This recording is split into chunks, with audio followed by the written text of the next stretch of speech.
Ini polemik ya, polemik tahunan, tapi saya sampaikan nggak apa-apa. Nanti kalau saya dibantah juga nggak apa-apa. Tentang hukum menjual kulit misalnya. Jenengan kalau menemui di masjid-masjid itu hukumnya pokoknya nggak boleh lah, haram menjual kulit itu. Ya kan? Kulit itu nggak boleh dijual gitu loh. Ya memang fikih klasiknya seperti itu. Zaman dulu itu kulit nggak boleh dijual. Tapi saya baca di buku-buku fikih klasik itu memang ada perbedaan pendapat. Ada yang membolehkan waktu itu, ada yang tidak membolehkan.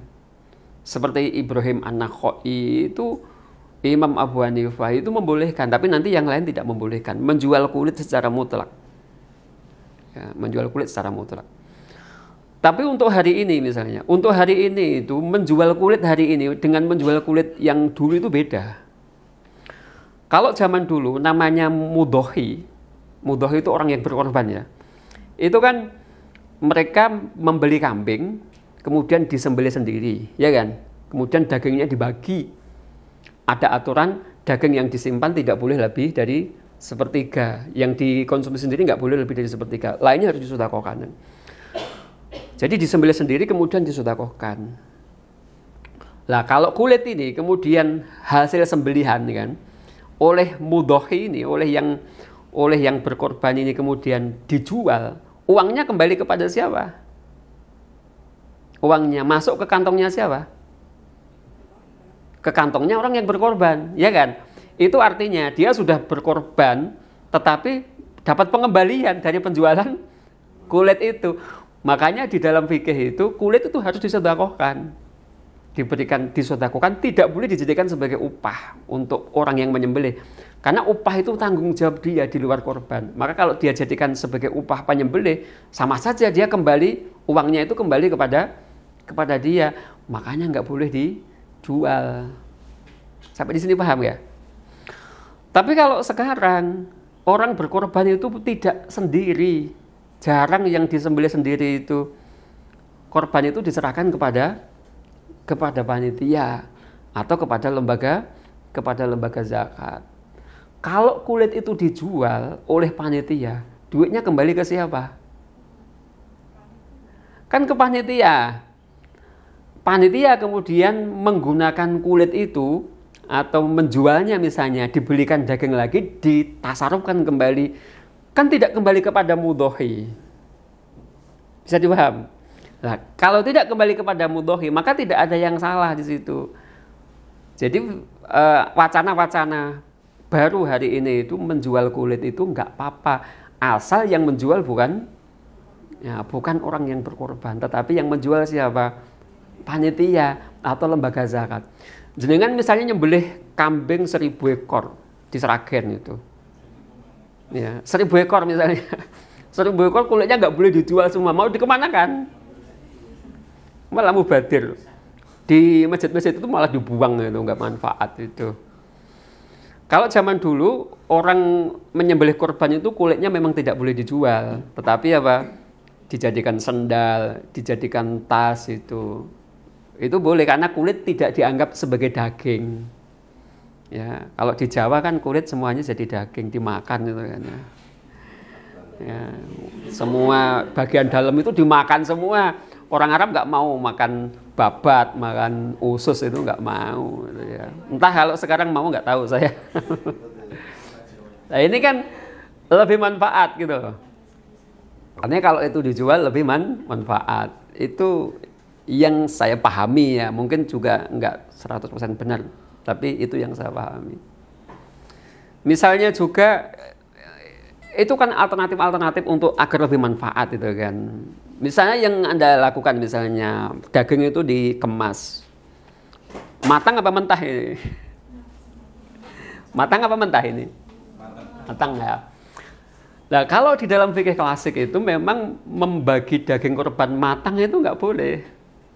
Saya sampaikan hukum awalnya begitu, nggak boleh. Kenapa? Jadi daging korban itu harus dibagi dalam keadaan mentah. Rasulullah mengatakan seperti itu. Pertama, daging itu nggak boleh disimpan lebih dari 3 hari. Tapi kemudian Rasulullah mengizinkan. Kemudian yang kedua, daging itu tidak diboleh dalam keadaan dalam keadaan matang itu. Tapi ketika saya buka di buku-buku fikih itu, kenapa nggak boleh dibagikan dalam keadaan matang? Itu ada kalimat la yajuzu, ya, tidak boleh membagi daging itu matbukhon, dalam keadaan dimasak itu. Kenapa alasannya? Alasannya itu apa? Agar orang yang menerima daging itu bisa memanfaatkannya menurut kehendaknya, bisa dijual kalau nggak punya uang, bisa dimakan. Jadi korban itu tidak li aklihi tapi li tamallukihi gitu bahasanya. Korban itu dimiliki, bukan untuk dia apa? Dimakan. Makanya layak juzu ayat da'u, tidak boleh mengundang orang masyarakat ke rumahnya li aklihi untuk memakan daging korban. Tapi diberikan biar dimiliki, setelah dimiliki bisa disimpan atau bisa dijual. Jadi untuk dimiliki bukan untuk dimakan itu loh. Beda dengan akikoh.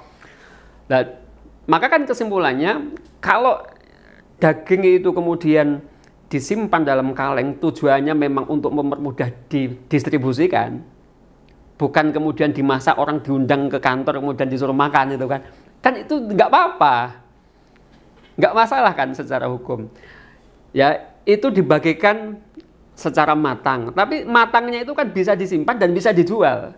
Misalnya masyarakat dengan kasih ini, mereka kan bisa menyimpan.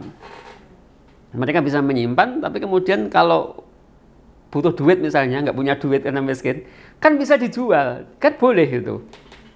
Jadi tidak menyalahi tujuan daripada korban itu li tamalluki, untuk dimiliki. Ya, kalau hanya li akli kan nggak bisa memiliki. Misalnya jenengan punya hajat nyembelih kambing, masyarakat diundang ke rumah jenengan diminta untuk makan. Daging itu bisa dimiliki apa enggak? Dibawa pulang boleh apa enggak? Boleh, tapi kan aslinya nggak pantas itu kan. Wong dikon mangan malah digomuleh kan gitu. Lah, korban tidak boleh diperlakukan seperti itu. Di masyarakat diundang kemudian disuruh makan, nggak bisa menguasai itu sepenuhnya enggak. Tapi itu diberikan. Makanya kalau dalam bentuk kaleng itu dikemas tujuannya biar lebih awet. Bisa tahan berapa tahun kan? 2 tahun, 3 tahun ya, bisa tahan ya. Tujuannya lebih praktis untuk apa? Misalnya pertama lebih awet. Kemudian yang kedua lebih praktis untuk disalurkan. Di tempat-tempat bencana itu saya punya banyak pengalaman penanganan bencana itu ya. Di SAR itu ketika gempa Jogja, ketika Merapi meletus itu kan, masyarakat itu kan paling praktis dikasih mie itu kan. Dikasih mie itu. Saya dulu di Jogja itu, gempa Jogja, waktu itu saya di Gantiwarno itu ya. Saya dirikan posko di situ, kampung yang saya dampingi itu memang 90% itu rusak berat. Rumah-rumah itu hancur, jadi rumahnya hancur, kemudian penduduk itu tidur di tenda depan rumah. Ya, mereka setiap hari makan kita beri. Nasi bungkus itu kadang-kadang sudah dikirim dari donatur itu sudah nggak layak makan, nggak jadi dibagikan. Adanya yang paling praktis itu mie. Padahal mereka kalau setiap hari makan mie juga nggak bagus itu ya, sakit itu. Nah kalau daging kurban itu bisa disimpan sekian bulan, sekian tahun dan lebih praktis kan berarti asas manfaatnya itu lebih tinggi. Nah itu kan maksud saya mengapa ini saya katakan itu ya. Kita harus pandai-pandai untuk melakukan edukasi di masyarakat bahwa ini lebih bagus itu loh, karena tidak menampik kemungkinan ada orang-orang yang itu tidak difahami secara baik, maka akhirnya kemudian nggak boleh, itu haram, itu bid'ah itu kan gitu. Ya mestinya kita bisa menerangkan bahwa itu adalah masyru', itu lebih bermanfaat, lebih praktis dan secara hukum itu dibolehkan itu kan. Itu kan yang penting kan. Hari ini itu banyak orang menghukumi sesuatu tetapi tidak dikaji secara serius. Sesungguhnya kita itu mudah saja kok. Kalau kita itu lembaga zakat, maka rujukan paling utama itu kan Basnas. Basnas melakukan apa enggak? Oh iya melakukan, ya sudah berarti dilakukan, itu aja kan. Karena Basnas punya pijakan hukum. Yang kedua apa? MUI. Jadi semua kebijakan-kebijakan lembaga zakat dan lembaga keuangan itu langsung saja merujuk kepada fatwa MUI, DSN MUI kan begitu. Ketika ada fatwa, wah sudah diambil. Kalau nggak ada fatwa, ditanyakan, ada usulan minta fatwa, kan lebih enak. Cuma masalahnya kadang-kadang masyarakat juga nggak ngerti apa itu Basnas, apa itu MUI kan. Wah, yang penting dalilnya mana kan gitu, Qur'annya mana, hadisnya mana, kitabnya mana kan begitu. MUI itu kadang-kadang tidak dipercaya oleh masyarakat. Nah, itu apa? Al-imanu billah wa naf'u bin binas. Jadi satu inovasi, satu langkah-langkah pembaruan yang itu memang itu punya dasar secara syariah, walaupun kadang-kadang secara letterlek itu berbeda dengan fikih klasik, tetapi ada kajian-kajian yang kemudian mengatakan oh itu boleh, itu baik, itu lebih manfaat, itu lebih bagus. Lah mestinya melakukan itu. Ya. Kalau kita tidak pintar-pintar belajar dan melakukan itu, ya lama kelamaan akan usang kan program-program kita itu.